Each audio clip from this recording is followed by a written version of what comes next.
Assalamualaikum warahmatullahi wabarakatuh.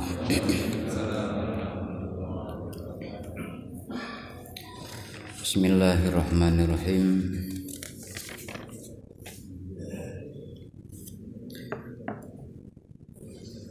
Alhamdulillah. Wassalatu wassalamu ala Rasulillah Muhammad ibn Abdillah. La nabiyya ba'dah wa la rasula ba'dah.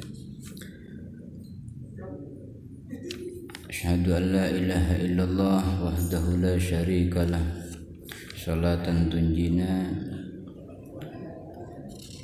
min jami'il ahwali wal afat wa taqdilana biha jami'al hajat wa tutahhiruna biha min jami'is sayyiat wa tarfa'una biha indaka 'alad darajat wa tuballighuna biha aqsal ghayat min jami'il khairat fil hayati wa ba'dal mamat. Amma ba'du, hadratal muhtaramin, ma'asyiral kurama wal a'izza, para masyayikh, para sepuh ini sepuh, pengurus Masjid Agung Surakarta yang saya hormati dan saya ta'zimi. Alhamdulillah, jamaah sekalian, jamaah salat subuh yang dimuliakan Allah, pagi hari ini kita bisa hadir kembali salat berjamaah dilanjutkan dengan taklim. Semoga Allah Subhanahu wa taala senantiasa menjadikan kita dan keluarga kita orang-orang yang mendapat hidayah dan taufiknya. Amin ya rabbal alamin. Akhwani wa akhwati rahimakumullah. Allah Subhanahu wa taala di dalam Al-Qur'an berfirman, Allahu nurus samawati wal ardh. Di antara asma Allah yaitu An-Nur. Sebagaimana kita ketahui bahwasanya semakin kita mengenal Allah, maka semakin kita mencintai Allah Subhanahu wa taala. Yang sehingga dalam ungkapan para sholihin, aku mencari Allah, yang kutemui adalah aku, dan aku mencari diriku sendiri, lalu yang kutemui adalah Allah. Ini ungkapan dari kalimat man arafa nafsahu arafa rabbahu. Barang siapa yang mengenal dirinya, maka dia akan mengenal Tuhannya. Nah, Allah itu merupakan nur. Allah nurus samawati wal ardh. Tatkala kita mendengar daripada ayat ini, Allahu nurus samawati wal ardh, Allah adalah nur daripada langit, daripada bumi, yang sehingga nur yang ada di dalam diri kita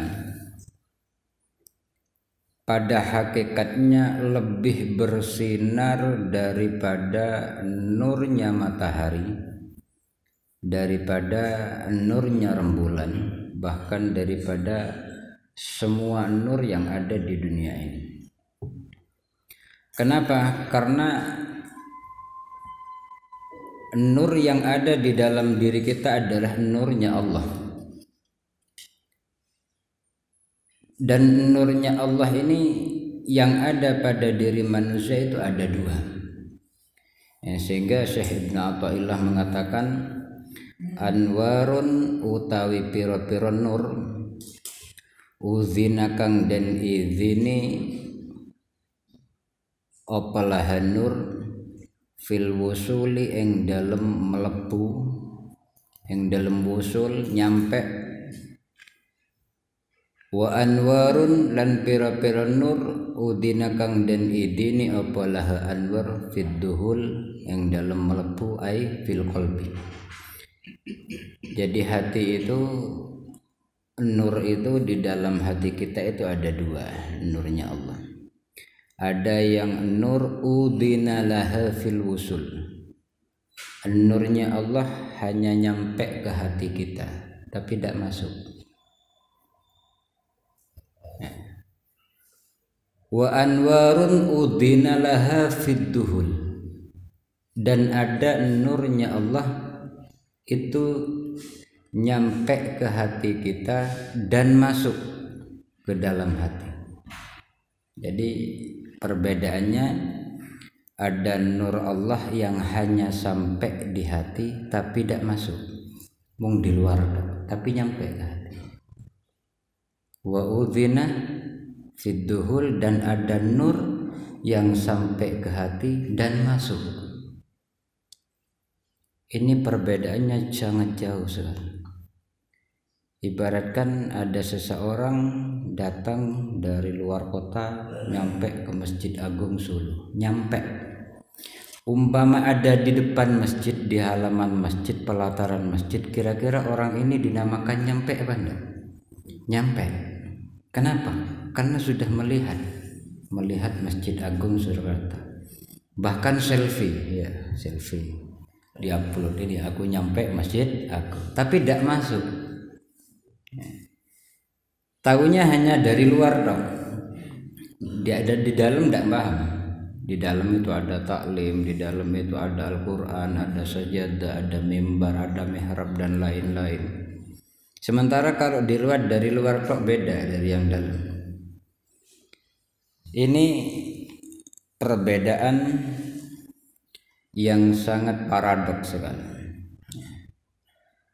Al-anwaru al-waridatu alal qulubi, al-anwaru utawi pira-pira nur, al-waridatu kang tumeka alal qulubi ing atase pira-pira ati, min khazainil ghaibi saking pira-pira gedungi pira-pira kegaiban, iku tangqasimu dadi kebagi apa anwar ila kismaini. Jadi nur yang dimaksud di dalam Al-Quran itu tatkala sampai di hati, yaitu ada dua tadi. Ada al-anwaru al-wasilatu ila dhahiril qalbi, ada nur yang hanya sampai ke dhahirnya hati, ke bungkusnya tok, tidak sampai masuk. Yushahidul abdu ma'aha nafsahu wa rabbahu, bagaimana konsekuensi tatkala nur tersebut hanya nyampe di dhahirnya hati, maka yushahidul abdu ma'aha nafsahu wa rabbahu, hamba itu akan menyaksikan dirinya, wa rabbahu dan menyaksikan Tuhannya, wa dunyahu dan menyaksikan dunianya, wa akhirah tahu dan juga menyaksikan daripada akhiratnya. Artinya apa? Artinya orang tersebut senang ke akhirat, ya senang dunia. Senang nang Gusti Allah, ya senang nang awake dhewe. Senang nang awake dhewe itu artinya haddun nafsi, ya. Jadi yen donga kuwi umpama dalam sholat, inna sholati wa nusuki wa mahyaya wa mamati lillahi rabbil alamin, kuwi ngapusi. Sholatku, inna sholati wa nusuki lan ibadahku, wa mahyaya lan hidupku, wa mamati lan matiku itu lillahi ta'ala, mung kanggo Gusti Allah. Lah ngono kuwi ngapusi asline. Kalau nur itu masih ada di dhahiril qalbi, di luar hati, kalimat itu ngapusi. Cuman dinggo latihan gini aja. Dinggo latihan. Asline ngapusi. Kenapa? Karena yang sedemikian nur yang ada di dalam dhahirnya qalbi itu masih minta jatah. Ya, masih minta jatah. Jadi ibadah itu tidak bisa plong, tidak bisa. Artinya plong itu ibadahnya monggo Gusti Allah tok tidak bisa. Jadi di saat dia ibadah jenggo kula mangparingi Gusti. Nah, ono mangparingane tidak bisa los mahyaya wa mamati lillah, tidak bisa. Kenapa? Karena dia masih menyaksikan nafsunya. Nafsunya dia masih butuh.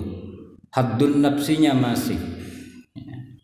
Jadi tatkala berdoa itu berdoa dengan doa yang normal. Nah, ini kebanyakan orang-orang mukmin seperti ini. Sebenarnya boleh karena di dalam Al-Qur'an dikatakan wabtaghi fima ataqallahu ad-daral akhirah wa la tansa nasibaka minad dunya. Raihlah kehidupan akhirat, wabtaghi fima ataqallah. Raihlah kehidupan akhirat, carilah kehidupan akhirat. Wala tansa kata Allah nasibaka minad dunya, tapi ojo lali jatahmu nang dunya. Nah, sebenarnya dalam urusan duniamu bahasane Gusti Allah ki wala tansa, ojo lali. Ibaratkan orang mampir ojo lali mampir, ojo lali ngombe. Bahasa ojo lali itu kira-kira banyak apa sedikit? Sedikit. Karena yang dipokokkan wabtaghi fima ataqallah. Carilah urusan akhirat, wala tansa nasibaka minad dunya, dan jangan lupa urusan dunia. Jadi urusan dunia itu bukan pokok di dalam Al-Qur'an, tapi cuma samben. Lah nyampe Solo kuali. Ya. Akhirate sing dinggo samben, dunyane dinggo pokok. Ya. Kuali. Nah, disinilah kenapa terjadi semacam itu. Ada kemungkinan nur yang ada di dalam hati kita itu belum masuk, hanya di dohirnya saja. Yang bisa jawab itu diri kita sendiri, ya, bukan orang lain, ya, bukan orang lain. Kemudian di samping dia cinta dunia, wa dunyahu wa akhirahu, dia cinta dunia juga cinta akhirat. Artinya apa? Artinya untuk ikhlas tenananku tidak bisa. Untuk ikhlas tenanan tidak bisa. Jadi kok andaikan dia dakwah, kok andaikan dia zikir, zikirnya di YouTube gitu. Butuh subscribe. Ya. Jadi kiri tenanan, dakwah tenanan, kemudian diupload di YouTube, tujuannya apa? Gen subscribe banyak. Nah, ono dunyane to. Ya. Ono urusan dunia Nabi. Lah seperti itu dhahirul qalbi. Nurnya belum masuk ke hati. Karena di samping dia mengatakan inna sholati wa nusuki wa mahyaya wa mamati lillahi rabbil alamin. La syarikalah. Ngapusi dia. Tidak ada yang menyekutui Allah, padahal dunia menyekutui dia. Lah itu tandanya nur yang ada di dalam hati kita minal ghaib belum sampai ke hati, tapi belum masuk ke dalam hati, tapi sudah sampai di hati. Fayakunu taratan ma'a nafsihi wa taratan ma'a rabbih. Maka nur yang semacam itu tatkala dia terkadang dia minta jatah kepada Allah haddun nafsihi,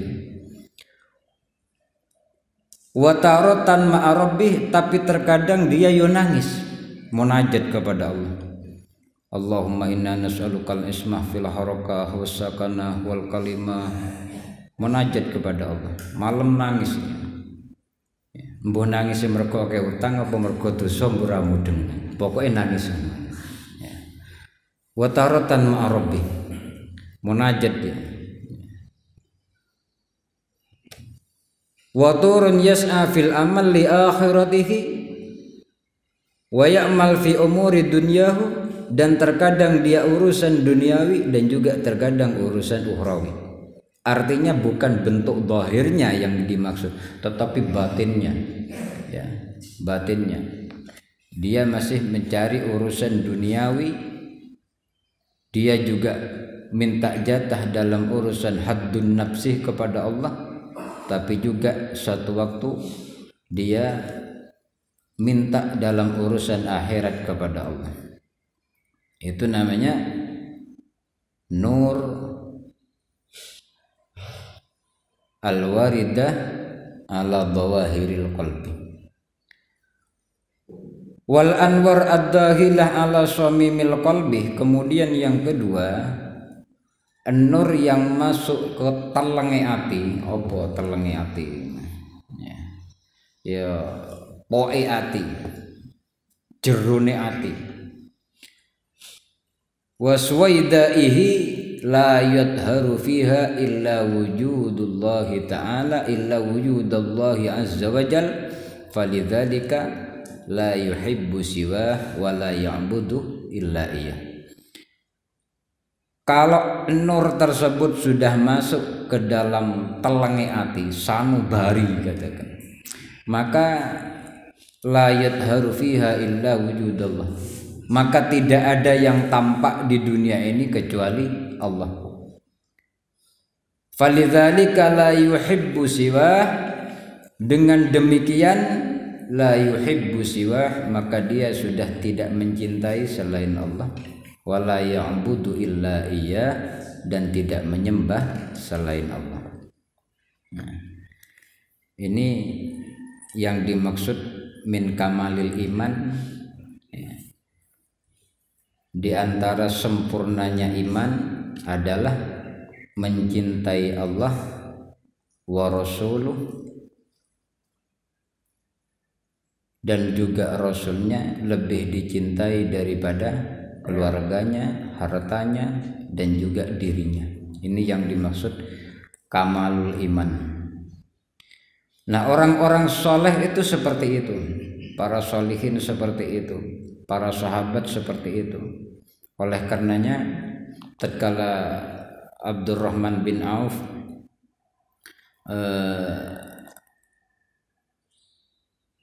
dikatakan oleh Rasul, wahai Abdurrahman, engkau akan masuk surga dalam keadaan merangkak.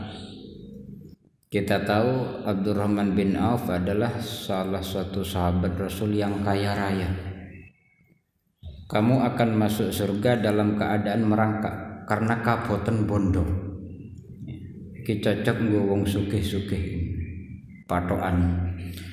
Sahabat, karena memang imannya sahabat itu iman yang paripurna, dikatakan seperti itu oleh Rasul bingung. Terus bagaimana ya Rasulullah solusinya? Pinjamkan hartamu kepada Allah. Artinya untuk perjuangan agama. Beli pasar di Madinah, pasarnya orang Yahudi dibeli untuk investasi orang-orang Muslim biar perekonomian Islam berkembang. Termasuk menyumbang daripada dakwah Rasulullah di dalam berperang.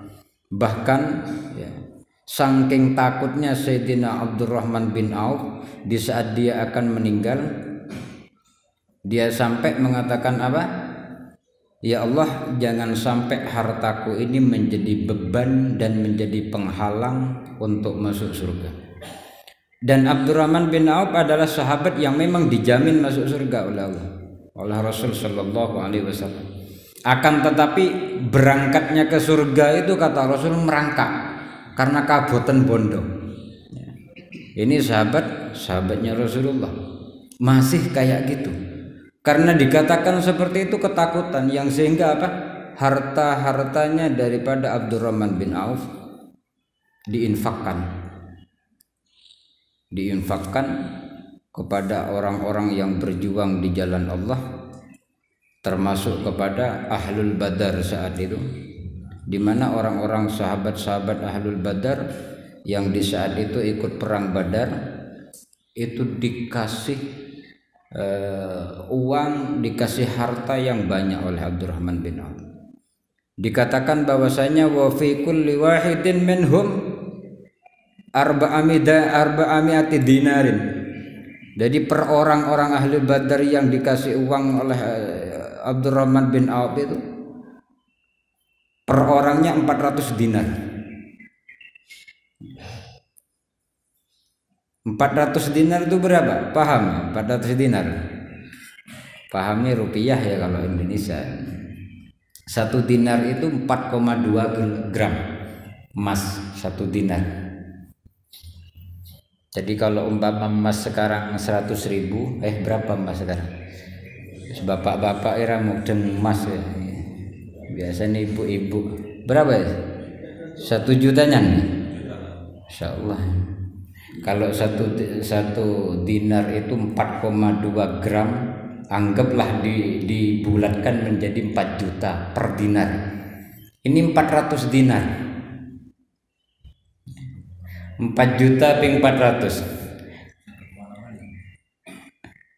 1,6 M per orang. Kalau orang Solo langsung miliarder ini. Ini jumlahnya sahabat yang masih hidup di saat itu, di saat Sayyidina Abdurrahman mau meninggal, jumlahnya sekitar 100 orang, termasuk Sayyidina Utsman, Sayyidina Ali. Jadi per orang 1,6 M, jumlahnya 100 orang. Berapa? 1,6 T, ya. Itu cuma-cuma. Ya. Cuma-cuma, dikasih cuma-cuma tanpa, ini bukan gak ada sertifikat. Dikasih kenapa? Karena dikatakan oleh Rasul, engkau akan masuk surga dalam keadaan merangkak, yang sehingga bondoni di kayak ahli Badr. Ya. Takut apa? Takut masuk surga dalam keadaan merangkak. Lah kira-kira kalau orang Solo, kau akan masuk surga, kalau ada orang Solo kaya paranono, kau akan masuk surga dalam keadaan merangkak. Wis ben. Yang penting masuk surga ngerangkak mau mengkuruk wis karepe. Lah sahabat dikatakan begitu karena memang orientasinya al-anwar ad-dukhul fi samimil qalbi. Ini perbedaannya. Karena memang nurnya Allah itu masuk ke dalam telengi hati. Wis mbuh apa telengi hati? Wis hati sanubari gitu. Masuk ke dalam hati sanubari yang sehingga tatkala ada hukum, ada dawuh dari Rasulullah, jadi digatekke tenanan. Bukan hanya didengarkan lalu hilang dak. Ya mau kepikiran tapi sidik. Ini ndak digatekke tenanan yang sehingga 1, T itu didum pada orang 100 orang. Nah, tatkala kita membaca atau meri lah katakan ya, kepada para sahabat, kok penak men ya dijamin surga. Ada 10 sahabat yang dijamin surga, termasuk Khulafaur Rasyidin, termasuk Sayyidina Abdurrahman bin Affan. Tatkala kita melihat semacam itu, kok penak men ya dijamin surga. Ya. Kita jangan melihat penaknya dijamin surganya, jangan. Tapi melihat imannya itu seperti apa gitu. Kira-kira di Solo ada ndak tunggali gitu. Kayak Abdurrahman, jangan di Solo terlalu kecil, di Indonesia. Ya. Tunggali kira-kira enek ora model iman koyo ngono. Atau bahkan di dunia sekarang 1,6 T dikek. Lawang bayar zakat sing wis wajib wae angel apa meneh ngekeki wong.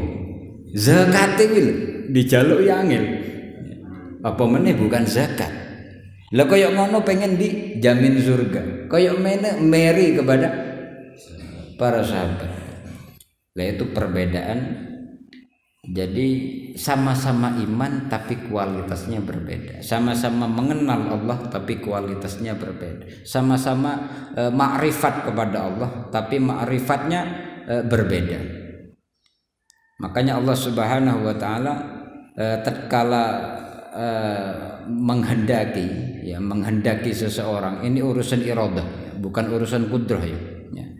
Tatkala Allah itu menghendaki orang itu menjadi orang ikhlas. Dalam hadis qudsi dikatakan al-ikhlasu sirrun min asrari. Ikhlas itu adalah salah satu rahasia dari rahasiaku, kata Allah. Audatuhu qalba man ahbabtuhu min ibadi, aku letakkan ikhlas itu ke dalam hati, ya. Orang yang aku kehendaki, kata Allah. Jadi ini urusan hidayah. Makanya tatkala kita beribadah, orang-orang itu akan rusak kecuali orang-orang yang alim. Al-alimun halka, al-jahilun halka illal alimun, wal alimun halka illal amilun, wal amilun halka illal muttaqun, wal muttaqun halka illal muhlasun. Orang alim itu masih terjadi kemungkinan masih rawan ciloko, rawan celaka. rawan kebinasaan, kecuali orang-orang yang amil. Orang yang amil juga rawan, masih kemungkinan terindikasi dengan kerusakan, kecuali orang yang demikian juga orang-orang yang amil, kecuali orang-orang yang ikhlas. Orang-orang yang ikhlas itulah adalah orang-orang yang selamat. Nah, hal-hal semacam ini adalah merupakan suatu PR bagi kita. Bagaimana cara membuka hati kita itu agar nur itu masuk, itu PR-nya. Itu PR kita. Dan hal yang semacam itu bisa sulit, bisa enggak. Bisa gampang, ya bisa enggak. Masuknya nur ke dalam hati. Di saat itulah para ulama memerintahkan daripada murid-muridnya untuk selalu berta'alluq kepada gurunya berta'alluq kepada gurunya berta'alluq kepada gurunya, sampai kepada para sahabat, sampai kepada Rasulullah, agar nur ini tidak putus.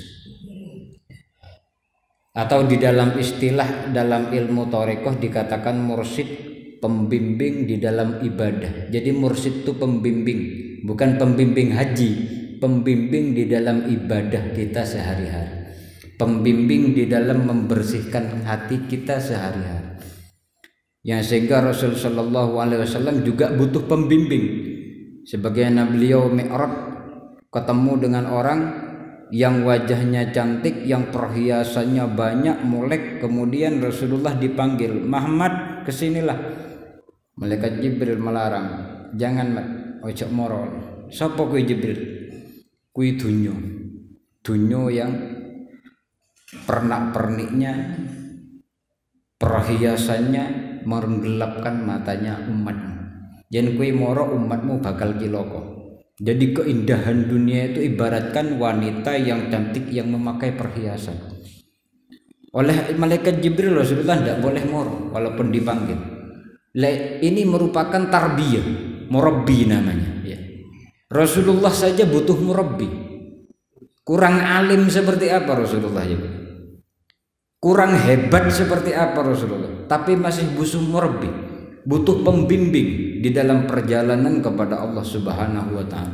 Bagaimana dengan kita yang tidak tahu alamatnya Gusti Allah, tidak tahu jalannya, tidak tahu ini setan, ini apa Rahman, ini merupakan jebakan, apa ini jalan hidayah? Kita tidak tahu. Kita butuh pembimbing, orang-orang yang sudah ke sana, orang yang sudah pernah sampai kepada Allah Subhanahu wa Ta'ala. Sebagaimana yang terjadi pada Rasul di saat Isra Mi'raj, selalu dibimbing, diarahkan oleh Rasulullah. Dikatakan, ya Muhammad inzil fasolli, kamu harus sholat di sini Muhammad. Turun Rasulullah, kemudian sholat. Kemudian setelah sholat ditanya, ya Muhammad, atadri aina sholaita, apakah engkau tahu di mana kau sholat tadi? Lah, tidak tahu dia bilang. Sholaita bi Tibah, kau sholat itu di Tibah. Tibah itu adalah kota Madinah sekarang. Ya. Kenapa Rasulullah sholat di Tibah? Diperintahkan oleh Jibril, diperintahkan oleh Allah. Rasulullah tidak paham apa maksudnya sholat di Tibah. Ternyata setelah kita telusuri, dakwah Islam itu berpusatnya dan juga syiarnya berkembang itu di kota Madinah, bukan di Mekah. Di kota Mekah Rasulullah diboikot, diusir sampai disuruh hijrah oleh Allah. Kenapa di Madinah bisa sukses? Ini penafsiran para ulama, ya, penafsiran para ulama tentang masalah Mi'raj. Kenapa bisa sukses di Madinah Rasulullah Shallallahu Alaihi Wasallam? Karena Rasulullah sebelum menempati Madinah, Rasulullah tirakat sih di kota Madinah, sholat 2 rakaat. Jadi tempat yang mau ditempati dakwah itu ditirakatin dulu. Dan ini diteruskan oleh perjuangan para aulia, para sholihin, para wali songo. Di mana dia bertempat, di mana dia bertinggal, tirakat sih di situ. Sholat yang banyak, sholat barakaat, sholat tahajud, sholat hajat, ditirakatin dulu itu tempat. Dan ini diteruskan dengan santri-santri Nusantara setiap menempati tempat yang baru, baik itu rumah, ditirakatin sih, atau kalau bahasa Jawanya diselamatin sih, dibacakan Al-Quran sih, dibacakan rotib, dibacakan manaqib, dibacakan maulid, ditirakatin sebagaimana Rasulullah menirakati Madinah. Ya. Tapi Rasulullah tidak baca manaqib, tidak baca rotib, ya, karena memang Rasulullah rotibnya. Demikian juga petunjuk-petunjuk yang diberikan oleh malaikat Jibril ini bukan hal yang tanpa makna. Yang sehingga Isra Mi'raj itu yang kita kenal mungkin hanya sebatas perintah sholat, enggak, bukan itu. Jenengan kok andaikan ngaji makna dari Isra Mi'raj, hikmah Isra Mi'raj, setiap perjalanan manusia mulai pagi sampai pagi lagi itu ada di Isra Mi'raj. Bukan hanya perintah sholat, bahkan tujuan Allah memanggil Rasulullah itu bukan untuk perintah sholat, bukan. Jadi Allah memanggil Rasulullah itu linuriyahu min ayatina, bukan untuk memerintah sholat, karena ingin menunjukkan Allah tentang tanda-tanda kebesaran Allah. Dalam Al-Quran tidak ada Allah memanggil Rasulullah untuk diberikan perintah sholat, itu tidak ada. Makanya subhanalladzi asra biyadihi lailam minal masjidil haram ilal masjidil aqsa, tujuannya apa? Linuriyahu min ayatina, karena aku ingin menampakkan, memperlihatkan tanda-tanda kebesaran, tanda-tanda kebesaran Allah yang tidak ditampakkan oleh Allah kepada para nabi yang lain, yaitu dipanggil Allah. Itulah kenapa manusia butuh pembimbing, karena Rasulullah sendiri dibimbing oleh malaikat Jibril di dalam perjalanan Mi'raj. Yang sehingga ini PR bagi kita sendiri yang bisa merasakan apakah nurnya Allah itu hanya nyampe di hati kita, di luar hati, atau yadkhulu fi shamimil qalbi, atau sudah nyampe nang talange ati. Kalau sudah nyampe nang talange ati, untuk berperang dengan setan itu ndak patek ruwet sudah. Ya. Berperang dengan hawa nafsu itu ndak patek ruwet sudah. Kenapa? Selera ini ndak ada.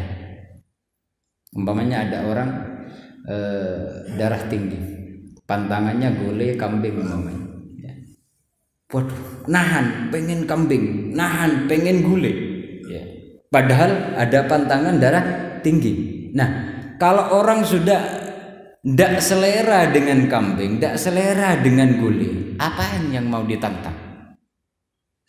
Ya. Artinya sudah tidak punya selera. Ya tidak usah berperang sudah, tidak usah pengenan, tidak usah. Sama dengan orang yang sudah nurnya Allah masuk ke dalam hatinya, itu tidak usah berperang dengan hawa nafsu, tidak usah berperang dengan setan. Kenapa? Seleranya tidak ada sudah. Tidak ada selera. Untuk maksiat itu tidak ada selera. Jadi apa yang mau ditahan apa? Yang mau diempet apanya? Ngempet nafsu tidak ada sudah. Karena sudah ada selera. Urusan duniawi sudah ada selera. Urusan jabatan, hawa nafsu yang tidak ada selera. Ya. Makanya yang terakhir saya pengen cerita, saya pernah sowan salah satu ulama sepuh di Madura sana. Rumahnya gedek. Itu masih keturunan Kiai Batu Ampar, mungkin pasti dengar nama Kiai Batu Ampar Madura yang keramat, yang tirakat selama 40 tahun. Jadi tirakat wong dimben berapa 40 dino, 40 tahun. Putra namanya Bahdullah.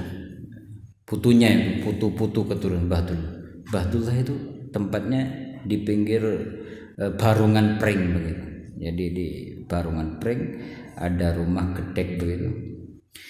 Beliau itu hanya hidup dengan khaddamnya, pembantunya. Ya. Yang saya kaget itu diselempitani gedek itu kan dari pring ini, dari pring. Dit atusan eketan itu diselempitke sampai dimakan rayap. Lah orang-orang kayak gini kira-kira seneng dunia apa ndak? Ya napa dhewe rayapi pateni kaya aku angel-angel golek koyo ngono. Jadi sudah ndak selera itu ndak ada. Selera kayak orang ngapain ngempet aku ndak boleh makan daging, ndak boleh makan kambing karena aku umpamanya darah tinggi. Lah kalau selera makan sudah ndak ada, apanya yang mau diempet? Lah makanya di situ la yadharu illa wujudallah falidzalika la yuhibbu siwa wa la ya'budu illa iya. Sudah tidak cinta, tidak selera kepada selain Allah, tidak selera. Makanya kebanyakan para ulama dikasih ini ditolak, dikasih ini ditolak, tidak selera. Itulah gambaran bagaimana hatinya orang mukmin, ada yang baru nyampe ke hati luar nurnya, ada yang sudah masuk ke dalam. Ya. Ini PR bagi kita, bagaimana kita memodifikasi iman. Orang mukmin itu jangan ngerasa keren, merasa hebat karena dia punya mobil bagus, punya rumah bagus. Tidak, itu bisa dilakukan oleh orang-orang yang non mukmin. Orang mukmin tuh seharusnya memodifikasi iman itu dengan hal yang tidak bisa dilakukan oleh orang yang di luar mukmin. Lah apa bedanya nanti? Ya, kerennya di mana? Hebatnya di mana coba? Yang bisa dilakukan oleh selainnya non mukmin. Hebatnya apa? Jadi kalau orang mukmin itu imannya sing keren. Umpamanya bisa sholat tahajud 100 rakaat, wah keren. Sehari hatam Quran 10 juz, itu keren. Ya. Kalau sholat itu wis ora kelingan apa-apa. Sholat iso gembrobek nangis.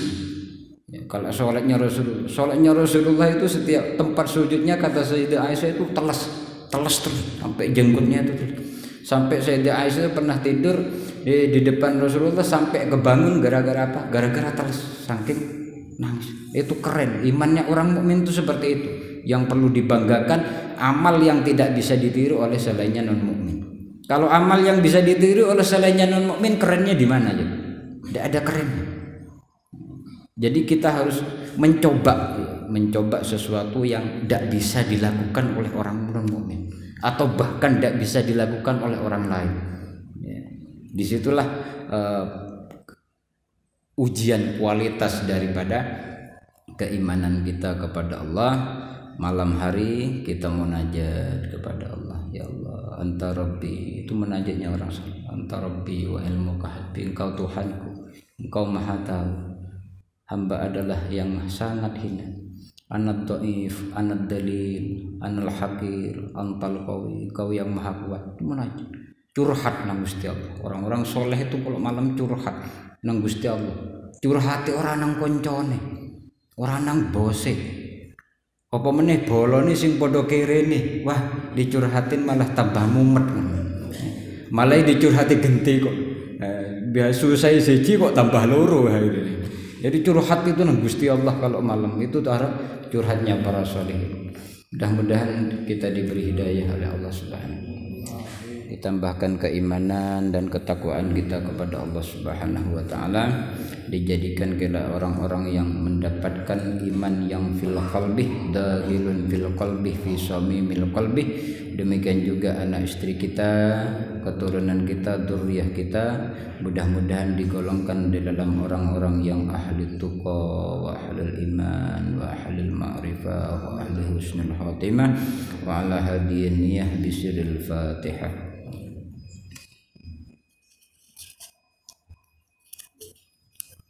Assalamualaikum warahmatullahi wabarakatuh.